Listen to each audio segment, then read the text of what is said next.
this, we are now being joined by journalist Mr. Terrell Yue Jones from California. He currently teaches international journalism at the Claremont McKenna College. Welcome to the broadcast, Professor. Yes.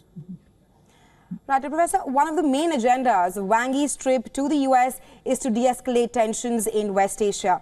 The US has also acknowledged China's influence in the region, but the paramount question right now being is that will China be able to act as a mediator and diffuse tensions when we've already seen so many diplomatic leaders visiting Israel and Palestine? Well, you almost have to ask yourself who else can have such a global stature and talk to both sides. China has a long-standing relationship, decades, with Arab countries, the Middle East, and Palestinians in particular. It has an ongoing relationship up and down with the United States, but at least the United States wants to talk to China. So China is probably as reasonable a choice as any from the American side as to who can talk to both Israel and the Palestinian side, or Hamas in particular even. Both China and the United States want to increase dialogue between the two of them because that has fallen off quite sharply in recent months. Absolutely, Professor. But also with Israel-Hamas war going on, do you think China and Russia hope to turn tables on the US? Well, certainly China and Russia have been deepening their alliance all over again, kind of what happened in 1989 with Gorbachev and Deng Xiaoping, but now with much more at stake, with Russia engaged in a full-on war and China wanting to project more globally both its political and military power. So obviously there will be suspicion on the part of the United States as to how much can they entrust China to carry out something that is in both sides' interest. But there's not a lot of other choices right now. The last question to you, Professor.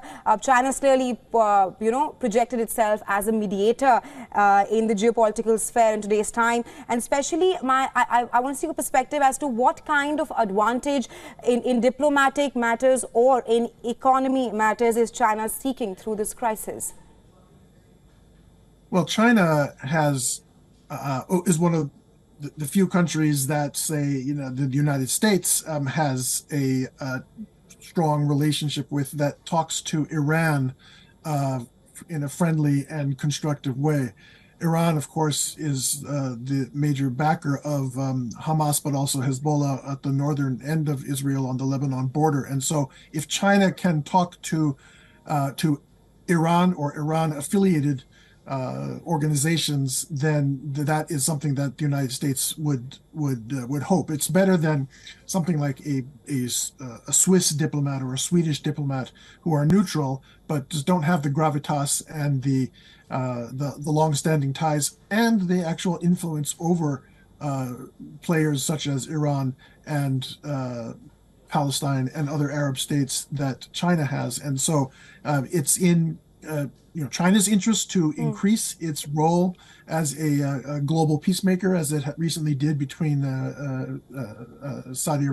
with Saudi Arabia and Iran, and the United States would certainly like, for some way, for the hostilities to die down.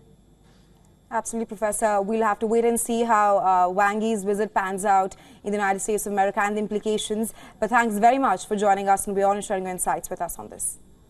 All right, thank you for having me.